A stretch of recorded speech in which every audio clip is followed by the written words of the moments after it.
বিসমিল্লাহির রহমানির রহিম।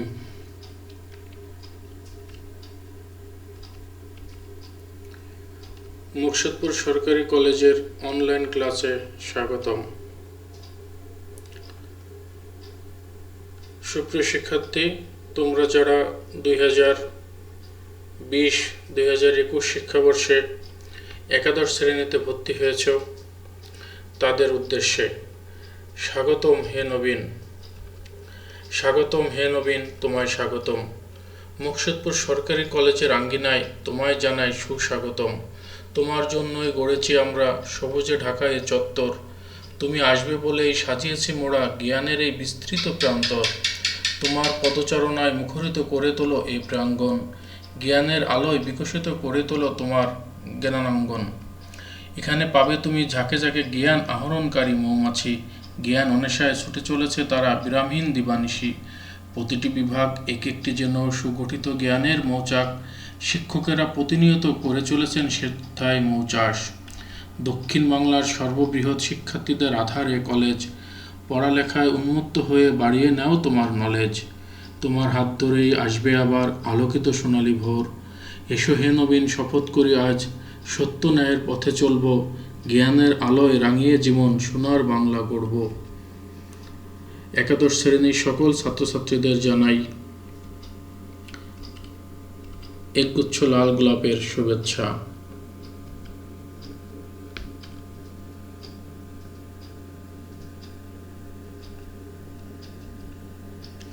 শিক্ষক পরিচিতি।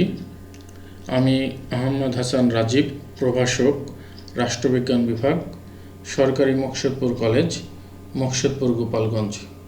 আমার মোবাইল নম্বর, ইমেইল আইডি, ইউটিউব চ্যানেলের আইডি এবং ফেসবুক আইডি তোমরা স্কুলে দেখতে পাচ্ছ। এই ক্লাসটা শেষে তোমাদের যেসব প্রশ্ন থাকবে তোমরা কমেন্ট বক্সে প্রশ্ন করবে। আমি যথাসময়ে তার যথাসাধ্য উত্তর দেওয়ার চেষ্টা করব।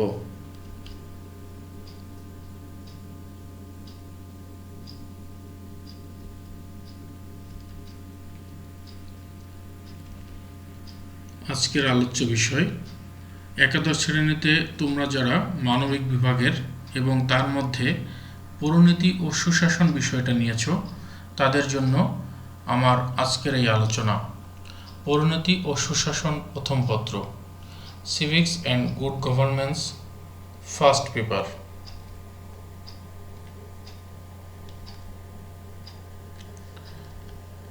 প্রথম পত্রের প্রথম অধ্যায়, পরিণতি ও সুশাসন পরিচিতি, introduction of civics and good governance. এর মধ্যে যে সিলেবাসটা আছে 1.1 পরিণতির ধারণা এবং 1.2 পরিণতি ও সুশাসনের পরিধি বা বিষয়বস্তু। এই দুটি বিষয় নিয়ে এখন আমি তোমাদের সামনে আলোচনা করব। মানুষ জন্মগতভাবে সামাজিক ও রাজনৈতিক জীব। সমাজবদ্ধ হয়ে বাস করাই মানুষের ধর্ম। মানুষের এই সংবদ্ধতা অন্যান্য জীবজন্তু একত্রে বসবাস ও চলাফেরা থেকে স্বতন্ত্র। এজন্য বলা হয়ে থাকে মানুষ সামাজিক জীব। এ প্রসঙ্গে গ্রিক দার্শনিক এরিস্টটল যথার্থই বলেছেন, man is by nature a social and political animal, and a man who is not a member of a society is either a beast or a god. মানুষ প্রকৃতিগতভাবে সামাজিক ও রাজনৈতিক জীব এবং যে ব্যক্তি সমাজে বসবাস করে না সে হয় পশু, না হয় দেবতা। সমাজবদ্ধ মানুষের নাগরিক জীবনকে কেন্দ্র করে বিভিন্ন প্রথা, নিয়মকানুন, রীতিনীতি ও আচার অনুষ্ঠান প্রচলিত রয়েছে। নাগরিক জীবনের এসব দিক নিয়ে আলোচনার জন্য গড়ে উঠেছে জ্ঞানের এক বিশেষ শাখা। জ্ঞানের এই বিশেষ শাখা পরিণতি নামে পরিচিত।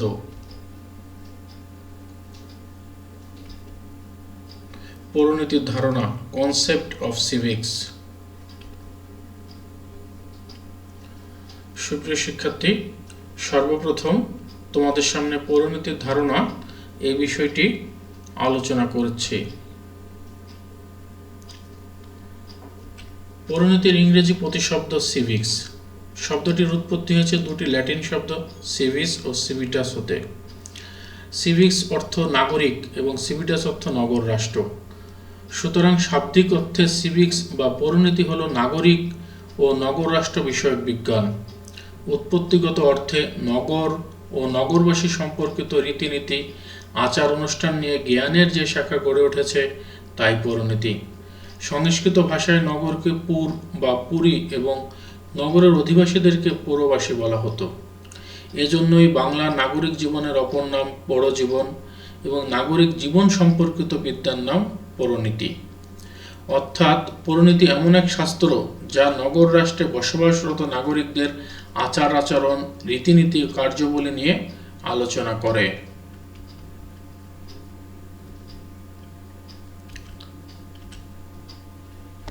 প্রাচীন গ্রিসের নগর রাষ্ট্রকে কেন্দ্র করে পৌরনীতি বা সিভিক্স শব্দটির প্রথম সূত্রপাত ঘটে। প্রাচীন গ্রিসে এক একটি নগরকে কেন্দ্র করে এক একটি রাষ্ট্র গঠিত হতো। এথেন্স, স্পার্টা, রোডস, মেগারা প্রভৃতি ছিল এক একটি নগর রাষ্ট্র। এসব নগর রাষ্ট্র ছিল ক্ষুদ্র এবং এর জনসংখ্যা ছিল সীমিত। অপরদিকে বৈদিক যুগে 1000 খ্রিস্টপূর্বাব্দে প্রাচীন ভারতে একদিকে ছোট রাষ্ট্র ও নগর রাষ্ট্রের উদ্ভব ঘটে। এগুলো গঙ্গা ও যমুনার তীরে উর্বর সমতল ভূমি এবং হিমালয়ের পাদদেশে গড়ে উঠেছিল। নগর রাষ্ট্রগুলোর মধ্যে উল্লেখযোগ্য ছিল বৈশালী, মল্ল, সোলন, বৃষ্জি, মগধ, কাশী, গান্ধার, চেদি, কম্বোজ, অবন্তী ইত্যাদি। বৈদিক এবং আদি বৌদ্ধ ও জৈন সাহিত্যে এই নগররাষ্ট্রগুলোর উল্লেখ পাওয়া যায়। এসব নগর রাষ্ট্রের সকল সদস্যকে নাগরিক বলা হতো না।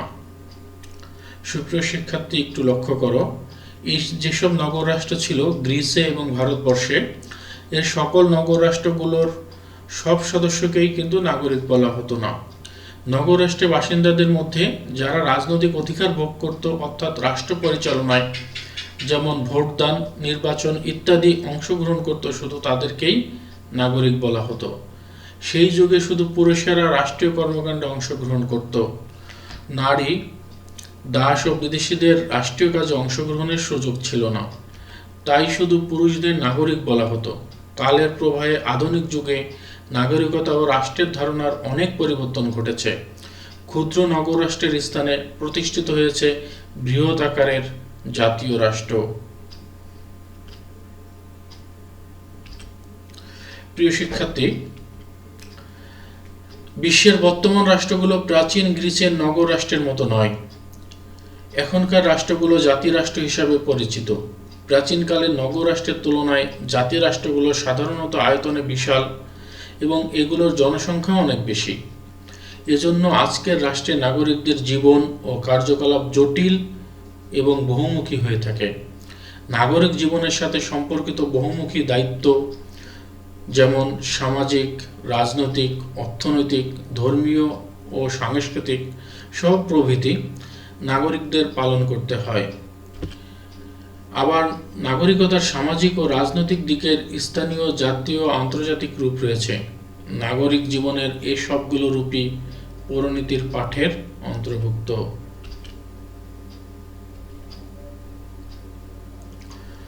প্রিয় শিক্ষার্থী, বিভিন্ন রাষ্ট্রবিজ্ঞানী বিভিন্নভাবে পৌরনীতির সংজ্ঞা দিয়েছেন।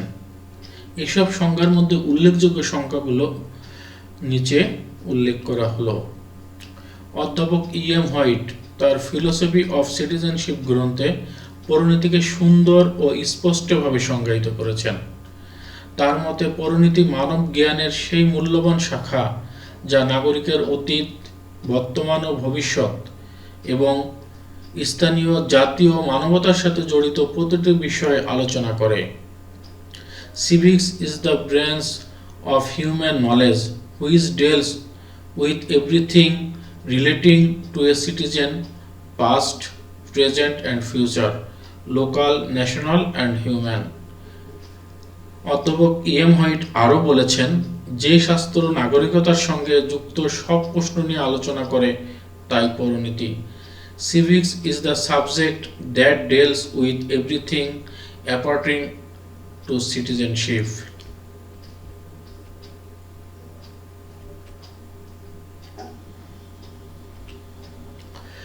ফ্রেডরিক জেমস গোল্ড এর মতে পরিণতি হচ্ছে প্রতিষ্ঠান, আচরণ ও চেতনার অধ্যয়ন, যার মাধ্যমে একজন নারী বা পুরুষ রাজনৈতিক সংগঠনের সদস্য হিসাবে তার কর্তব্য পালন ও সুযোগ সুবিধা ভোগ করতে পারে। Civics is the study of institution, habits and spirits by means of which a man or woman may fulfill the duties and receive the benefits of memberships in political community. Webster's international ডিকশনারিতে পরিণতির সংজ্ঞায় বলা হয়েছে, পরিণতি হলো রাষ্ট্রবিজ্ঞানের সেই শাখা যা নাগরিকের অধিকার ও কর্তব্য নিয়ে আলোচনা করে। Civics is the department of political science dealing with the rights and duties of citizens. Webster's International Dictionary, 2nd edition, July 2, 1934, page 492. প্রিয় শিক্ষার্থী, আমরা আরও কিছু সংজ্ঞা একটু দেখে নেব। তার মধ্যে এনসাইক্লোপিডিয়া ব্রিটানিয়াতে পরিণতির সংজ্ঞায় বলা হয়েছে, পরিণতিকে সামাজিক বিজ্ঞানের সেই শাখা বলে অভিহিত করা যায় যেখানে সরকারের সংগঠন ও পদ্ধতি এবং নাগরিকের অধিকার ও কর্তব্যসমূহ আলোচনা করা হয়। Encyclopaedia Britannica, volume 5, page 734। বাংলাদেশের একজন বিখ্যাত রাষ্ট্রবিজ্ঞানী ডক্টর ইমাজউদ্দিন আহমেদ, তিনিও পরিণতিকে সংজ্ঞায়িত করেছেন তার ভাষায়, পরিণতি হলো সেই শাস্ত্র যা নাগরিক হিসাবে মানুষের বিবিধ অধিকার ও কর্তব্য সম্পর্কে আলোচনা করে এবং মানুষের আচরণ, কার্যবিধি ও রাষ্ট্রের অন্যান্য সামাজিক প্রতিষ্ঠানের কার্যাবলী বিশ্লেষণ করে।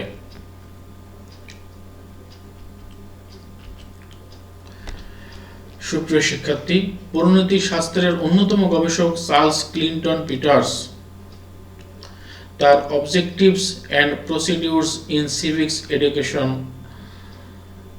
লংসম্যান, গ্রিন অ্যান্ড কোম্পানি, ইংল্যান্ড, 1930 গ্রন্থে বলেন, পরিণতি হল সরকারের গঠন ও ক্রিয়া সম্পর্কিত বিস্তারিত পাঠ যার মূল লক্ষ্য হচ্ছে নাগরিক জীবন ও আচরণ সহজতর করা। এফ.আই. গ্লাউড এর মতে, যেসব প্রতিষ্ঠান, অভ্যাস, কার্যাবলী ও চেতনার দ্বারা মানুষ রাষ্ট্রীয় বা রাজনৈতিক সমাজের প্রতি দায়িত্ব, কর্তব্য পালন এবং অধিকার ভোগ করতে পারে তার অধ্যয়নই পরিণতি। সুপ্রিয় শিক্ষার্থী, আমরা যে সংজ্ঞাগুলো এত সময় আলোচনা করলাম তার পরিপ্রেক্ষিতে আমরা একটা সিদ্ধান্তে উপনীত হতে পারি। যেমন উপরোক্ত আলোচনার প্রেক্ষিতে আমরা পরিণতিকে এভাবে সংজ্ঞায়িত করতে পারি: নাগরিকের অধিকার ও কর্তব্য সহ সামাজিক ও রাজনৈতিক প্রতিষ্ঠান, স্থানীয়, জাতীয়, আন্তর্জাতিক প্রতিষ্ঠান এবং নাগরিকের অতীত, বর্তমান ও ভবিষ্যৎ বিষয় নিয়ে যে শাস্ত্র আলোচনা করে তাকে পরিণতি বলে।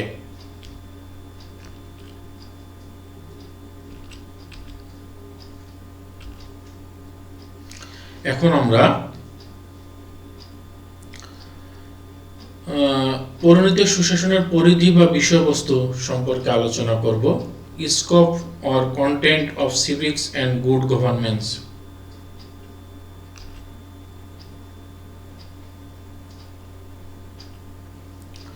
প্রিয় শিক্ষার্থী, পরিণতি ও সুশাসনের পরিধি ব্যাপক ও বিস্তৃত। পরিণতি মূলত নাগরিকতা বিষয়ক বিজ্ঞান। নাগরিকের সামাজিক ও রাজনৈতিক জীবন পরিণতির মূল আলোচ্য বিষয়। এর সংজ্ঞাসহ বিশ্লেষণ করলে যে বিষয়টি স্পষ্ট হয়ে ওঠে তা হলো নাগরিকের জীবন ও কার্যাবলী যতদূর বিস্তৃত এবং যা কিছু নাগরিক জীবনকে স্পর্শ করে, পরিণতি ও সুশাসনের আলোচনার পরিধিও ততদূর প্রসারিত। অন্যদিকে মানুষের জীবনের বর্তমান সমস্যার সাথে প্রতিনিয়ত যুক্ত হচ্ছে নতুন নতুন বিষয় বা জটিলতা। এগুলো প্রায় সবই পরিণতি ও সুশাসনের সাথে সম্পর্কিত। তাই এই বিষয়টির পরিধিও দিন দিন বেড়ে চলেছে। এখন আমরা পরিণতি ও সুশাসনের পরিধি বা বিষয়বস্তু সম্পর্কে আলোচনা করব।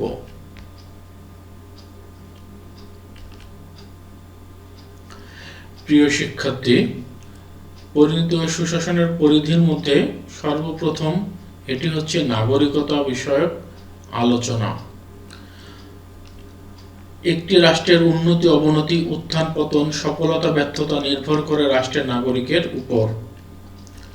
উত্তম নাগরিক রাষ্ট্রের সম্পদ। নাগরিকের উত্তম ও পূর্ণাঙ্গ জীবন প্রতিষ্ঠা করার জন্যই মূলত রাষ্ট্রের উৎপত্তি। নাগরিক ও নাগরিকতার অর্থ প্রকৃতি, নাগরিকতা অর্জন ও বিলোপ, সুনাগরিকতার গুণাবলী, নাগরিক অধিকার ও কর্তব্যবোধ ইত্যাদি স্বরূপ ও বিবর্তন নিয়ে পরিণতি আলোচনা করে। এজন্য সংজ্ঞা ও বিষয়বস্তুর আলোকে পরিণতিকে নাগরিকতা বিষয়ক বিজ্ঞান বলা যায়।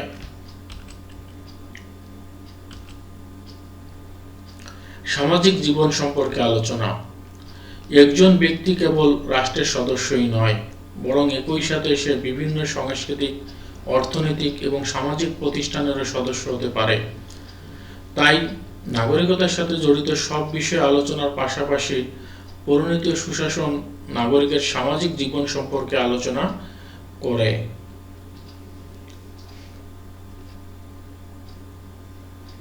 3. নাগরিকের অধিকার ও কর্তব্য নিয়ে আলোচনা। নাগরিকের ব্যক্তিত্ব বিকাশের জন্য যেমন অধিকার অপরিহার্য, তেমনি রাষ্ট্রকে সচল, গতিশীল ও প্রাণবন্ত করার জন্য কর্তব্য পালন আবশ্যক।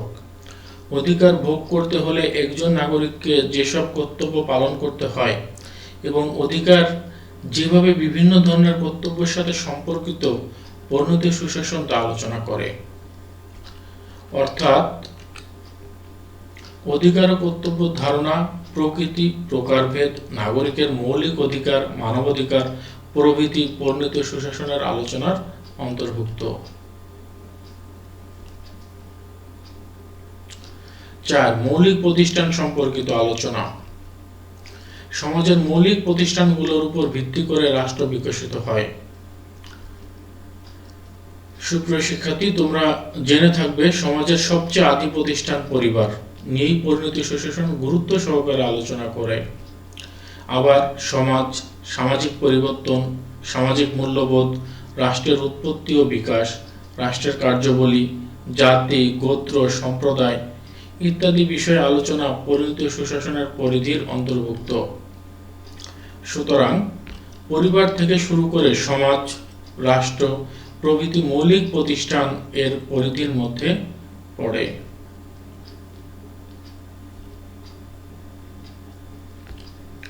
5. নাগরিক জীবনের সাথে জড়িত রাজনৈতিক প্রতিষ্ঠান সম্পর্কিত আলোচনা। সুপ্রিয় শিক্ষার্থী, যেসব রাজনৈতিক প্রতিষ্ঠান আছে সেগুলো পরিণতির আলোচনার বিষয়। রাষ্ট্রের সংজ্ঞা, প্রকৃতি ও উৎপত্তির ইতিহাস, রাষ্ট্রের উপাদানসমূহ, উদ্দেশ্য ও কার্যাবলী, সংবিধানের প্রকৃতি ও শ্রেণীবিভাগ, সরকারের প্রকৃতি ও শ্রেণীবিভাগ, সরকারের বিভিন্ন বিভাগের প্রকৃতি, সংগঠন ও কার্যাবলী, রাজনৈতিক দল, জনমত, নির্বাচন ও নির্বাচক মণ্ডলী প্রভৃতি রাজনৈতিক প্রতিষ্ঠান নাগরিক জীবনের সাথে জড়িত। পরিণতি ও সুশাসন এসব প্রতিষ্ঠান সম্পর্কে আলোচনা করে।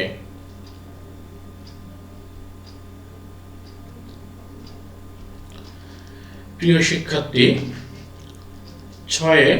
নাগরিকতার অতীত, বর্তমান ও ভবিষ্যৎ সম্পর্কে আলোচনা। পরিণতি ও সুশাসন নাগরিকের যে অতীত, বর্তমান ও ভবিষ্যৎ এই সম্পর্কেও পর্যালোচনা করে থাকে। অতীতে নাগরিক জীবন কেমন ছিল, নাগরিকরা রাষ্ট্র প্রদত্ত কি কি অধিকার ভোগ করত এবং রাষ্ট্রের প্রতি কি কি কর্তব্য পালন করত, এসব বিষয় নিয়ে পরিণতি ও সুশাসন বিচার বিশ্লেষণ করে। বর্তমানে নাগরিকেরা রাষ্ট্র কর্তৃক প্রদত্ত যেসব সুযোগ সুবিধা ও অধিকার ভোগ করে এবং রাষ্ট্রের প্রতি যেসব কর্তব্য পালন করে সেসব বিষয় নিয়েও পরিণতি সুশাসন আলোচনা করে এবং অতীত ও বর্তমানের পরিপ্রেক্ষিতে ভবিষ্যৎ নাগরিক জীবন কেমন হতে পারে পরিণতি তারও দিক নির্দেশনা দিয়ে থাকে। কোনো ধরনের শাসনকর্তা ও সংবিধান নাগরিকের জন্য উত্তম এবং কল্যাণধর্মী হবে পরিণতি ও সুশাসন তা পর্যালোচনা করে। সুপ্রিয় শিক্ষার্থী, এ প্রসঙ্গে অধ্যাপক E.M. হোয়াইট একটি বক্তব্য দিয়েছেন, আমরা তার বক্তব্যটি একটু দেখে নেই। পরিণতি মানুষের জ্ঞান ভাণ্ডারের সেই মূল্যবান শাখা যা নাগরিকের অতীত, বর্তমান ও ভবিষ্যৎ এবং স্থানীয়, জাতীয় ও আন্তর্জাতিক মানবতার ব্যাপক ও বিস্তৃত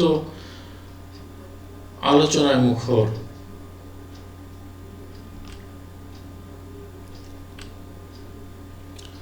প্রিয় শিক্ষার্থী, ৭ নাগরিকতার সাথে স্থানীয়, জাতীয় ও আন্তর্জাতিক সম্পর্কে আলোচনা। পরিণতি ও সুশাসন যেমন অতীত, বর্তমান এবং ভবিষ্যৎ নিয়ে আলোচনা করে, তেমনি নাগরিকতার সাথে জড়িত স্থানীয়, জাতীয় ও আন্তর্জাতিক বিষয় সম্পর্কেও পর্যালোচনা করে থাকে। পরিণতি ও সুশাসন স্থানীয়, জাতীয় ও আন্তর্জাতিক দৃষ্টিকোণ থেকে নাগরিকতার ব্যাখ্যা প্রদান করে।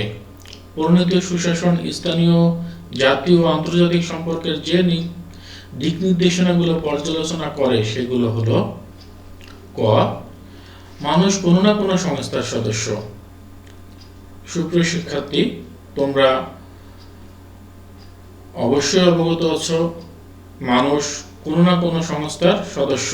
দেখো, যেমন একজন নাগরিক তার পরিবার, গ্রাম, ইউনিয়ন কাউন্সিল বা মিউনিসিপাল কর্পোরেশন সহ বিভিন্ন প্রতিষ্ঠানের, যেমন ইউনিয়ন পরিষদ, উপজেলা পরিষদ, জেলা পরিষদ, পৌরসভা, সিটি কর্পোরেশন প্রভৃতির সদস্য হয়ে থাকে। এসব প্রতিষ্ঠানের সদস্য হিসাবে একজন নাগরিক যেসব কাজ সম্পাদন করে তা নাগরিকতার স্থানীয় বিষয়ের সাথে সম্পৃক্ত।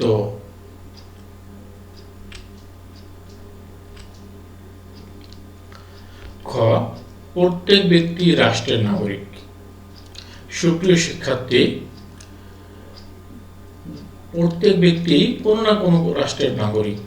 আমরা যারা মানুষ তারা অবশ্যই এই পৃথিবীতে কোনো না কোনো রাষ্ট্রের নাগরিক।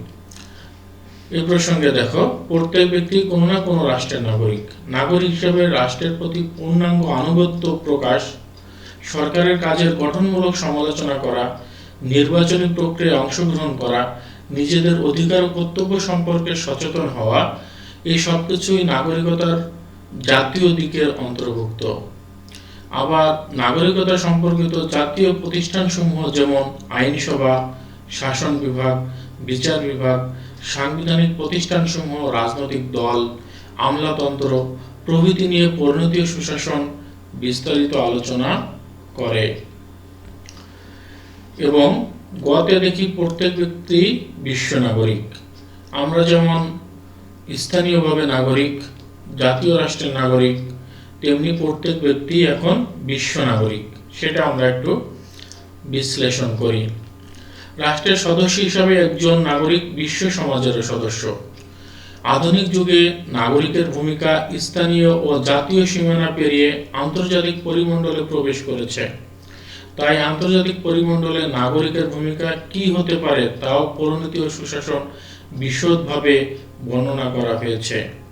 কোন রাষ্ট্রের নাগরিক যখন বিশ্ব সমাজের কাছে থেকে বিভিন্ন প্রকার অধিকার ভোগ করে এবং বিনিময়ে বিশ্ব সমাজের অপর নাগরিকের প্রতি কর্তব্য পালনে আগ্রহী হয়, তখন নাগরিকতা আন্তর্জাতিক রূপ পায়।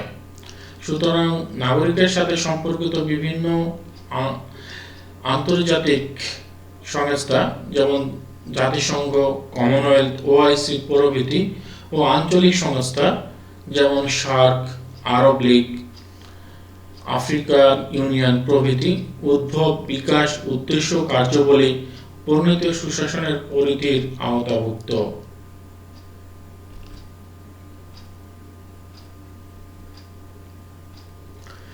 সমাজ জীবনের বিভিন্ন দিক ও সমসাময়িক বিষয়াদি আলোচনা। সুপ্রিয় শিক্ষার্থী, পরিণতি ও সুশাসন আমাদের যে সমাজ জীবন রয়েছে এর যে বিভিন্ন দিক এবং বর্তমানের যে সমসাময়িক যে বিষয়গুলো আমরা বিভিন্ন ক্ষেত্রে লক্ষ্য করি সেই সব বিষয় নিয়ে পরিণতি ও সুশাসন আলোচনা করে। নাগরিক জীবনের বিভিন্ন পদক্ষেপে বহুবিধ অর্থনৈতিক, সামাজিক, নৈতিকতা সহ নানা সমস্যা মোকাবেলা করতে হয়। পরিণতি ও সুশাসন নাগরিকতার সাথে প্রত্যক্ষ ও পরোক্ষভাবে জড়িত এসব বিষয় নিয়ে আলোচনা করে। এছাড়া পরিণতি ও সুশাসন আধুনিক নাগরিক জীবনের সাথে সম্পৃক্ত বিষয়াদি যেমন পরিবেশগত সমস্যা, বিভিন্ন সামাজিক সমস্যা ইত্যাদি নিয়ে আলোচনা করে। ইফটিজিং, দুর্নীতি, সন্ত্রাস, রাজনৈতিক অস্থিরতা, প্রাকৃতিক দুর্যোগ এক্ষেত্রে উল্লেখযোগ্য। প্রিয় শিক্ষার্থী, তোমরা এই দিকটা একটু গুরুত্ব দাও যে সমাজ জীবনের বিভিন্ন দিক এবং সমসাময়িক বিষয়াদি, যেমন আমরা বর্তমানে সমসাময়িক বিষয়াদির মধ্যে দেখতে পাই যে ইভটিজিং অনেক বেশি বেড়ে গিয়েছে, সমাজে দুর্নীতি অনেক বেড়ে গিয়েছে, সন্ত্রাস বেড়ে গিয়েছে, রাজনৈতিক অস্থিরতা এবং প্রাকৃতিক যেসব দুর্যোগ আসে এই সব কিছুই কিন্তু পরিণতি ও সুশাসনের আলোচ্য বিষয়।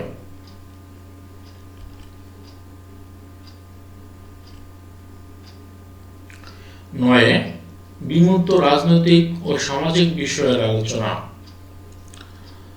পরিণতি ও সুশাসন যেমন দেখো নাগরিকের অতীত, বর্তমান, ভবিষ্যৎ নিয়ে আলোচনা করে, তেমনি পরিণতি ও সুশাসন আলোচনা করে নাগরিকের স্থানীয়, জাতীয় এবং আন্তর্জাতিক বিষয় নিয়ে, তেমনি আলোচনা করে বিমূর্ত রাজনৈতিক ও সামাজিক বিষয়ে নিয়েও। রাজনৈতিক প্রতিষ্ঠানসমূহের পাশাপাশি পরিণতি ও সুশাসন বিমূর্ত রাজনৈতিক ও সামাজিক বিষয় নিয়েও আলোচনা করে।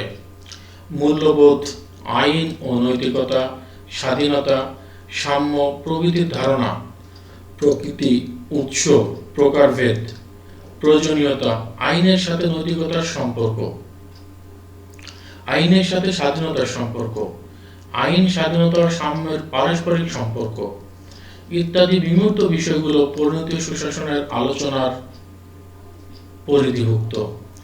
অর্থাৎ সুপ্রিয় শিক্ষার্থী, একটু লক্ষ্য করো যে আইনের সাথে নৈতিকতার সম্পর্কগুলো, আইনের সাথে স্বাধীনতার সম্পর্ক, আইন, স্বাধীনতার সাম্যের যে পারস্পরিক সম্পর্ক, এসব বিষয় পরিণতি ও সুশাসন পাঠ করে জানা যায়।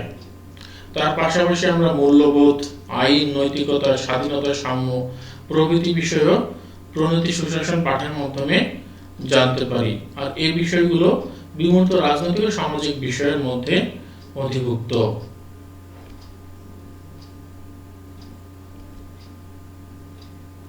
10, রাজনৈতিক ঘটনাবলী ও শাসনতান্ত্রিক বিকাশ সম্পর্কে আলোচনা। সুপ্রিয় শিক্ষার্থী, যেসব রাজনৈতিক ঘটনাবলী এবং শাসনতান্ত্রিক বা সাংবিধানিক যে বিকাশ রাষ্ট্রীয় জীবনে হোক, বৈশ্বিক জীবনে হোক ঘটে থাকে, তা পরিণতি ও সুশাসন আলোচনা করে। পরিণতি ও সুশাসন বিভিন্ন রাজনৈতিক ঘটনা, আন্দোলন এবং গৌরবোজ্জ্বল ইতিহাস নিয়ে আলোচনা করে। যেমন 1905 সালের বঙ্গভঙ্গ আন্দোলন। সুপ্রিয় শিক্ষার্থী, তোমরা হয়তো জেনে থাকবে যে ভারত উপমহাদেশে 1905 সালে বঙ্গভঙ্গ আন্দোলন হয়। 1906 সালে মুসলিম লীগ প্রতিষ্ঠা। সর্বভারতীয় যে মুসলিম লীগ, যা 1906 সালে প্রতিষ্ঠিত হয়, তা পরিণতি সুশাসন আলোচনার অন্তর্ভুক্ত। 1916 সালের লখনৌ চুক্তি, 1940 সালের লাহোর প্রস্তাব। উপমহাদেশের রাজনৈতিক ইতিহাসে লাহোর প্রস্তাব খুবই গুরুত্বপূর্ণ একটি বিষয়, যা 1940 সালে এই প্রস্তাবটা করা হয়। শেরে বাংলা একে ফজলুল হক লাহোর প্রস্তাব করেন, তাও পরিণতি সুশাসনের আলোচ্য বিষয়। 1947 সালের দেশ বিভাগ, তোমরা হয়তো জেনে থাকবে সুপ্রিয় শিক্ষার্থী, 1947 সালের 14-15 আগস্ট ভারতবর্ষ বিভক্ত হয়, যা 1947 সালের দেশ বিভাগ নামে পরিচিত। 1952 সালের ভাষা আন্দোলন, আমরা সবাই জানি রাষ্ট্রভাষার জন্য 1952 সালে সালাম, রফিক, শফিক, বরকত জীবন দিয়েছিল। সেই যে ভাষা আন্দোলন, তাও পরিণতি সুশাসনের আলোচ্য বিষয়। 1954 সালের যুক্তফ্রন্ট নির্বাচন, 1966 সালের 6 দফা। সুপ্রিয় শিক্ষার্থী, জাতির জনক বঙ্গবন্ধু শেখ মুজিবুর রহমান 1966 সালে লাহোরে 6 দফা পেশ করেন, যা পরিণতি সুশাসনের আলোচনার অন্তর্ভুক্ত। 1969 সালের গণঅভ্যুত্থান, 1970 সালের নির্বাচন। সুপ্রিয় শিক্ষার্থী, যখন পাকিস্তান আমলে একমাত্র সাধারণ নির্বাচন 1970 সালের এই সাধারণ নির্বাচন, যা পরিণতি সুশাসনের আলোচনার অন্তর্ভুক্ত। 1971 সালের স্বাধীনতা যুদ্ধ, আমরা জানি আমাদের রাষ্ট্রীয় জীবনের সবচেয়ে বড় ঘটনা 1971 সালের দেশ স্বাধীন হওয়া, যা পরিণতি সুশাসনের আলোচনার অন্তর্ভুক্ত ইত্যাদি পরিণতি সুশাসনের অন্যতম আলোচ্য বিষয়। বিভিন্ন রাজনৈতিক ঘটনাবলীর পাশাপাশি পরিণতি শাসনতান্ত্রিক বিকাশ সম্পর্কেও আলোচনা করে। যেমন ব্রিটিশ ভারত, পাকিস্তান ও বাংলাদেশের বিভিন্ন আইন, সংবিধান এবং বিভিন্ন শাসনতান্ত্রিক সমস্যা ও বিকাশধারা সম্পর্কে পরিণতি ও সুশাসন আলোচনা করে।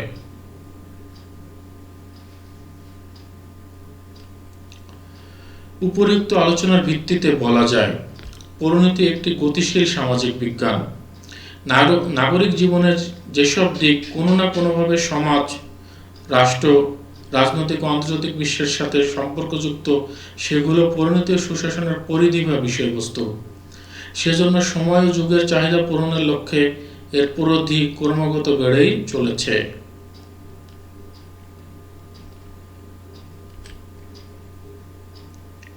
প্রিয় শিক্ষার্থী, আগামী ক্লাসে আমরা যা নিয়ে আলোচনা করব,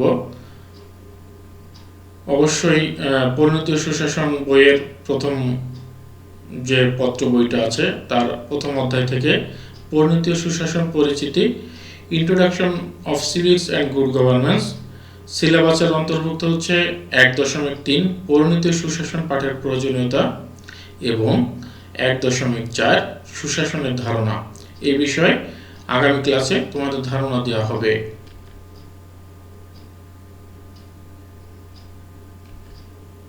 আমি দুটি উক্তি দিয়ে শেষ করতে চাই।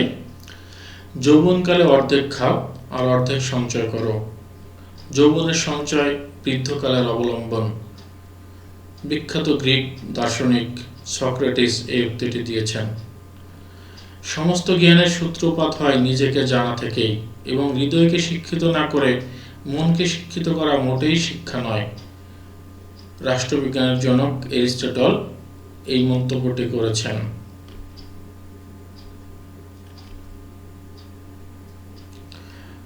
প্রিয় শিক্ষার্থী, সবাই সুন্দর মনের মানুষ হও। সবাইকে ধন্যবাদ। আসসালামু আলাইকুম।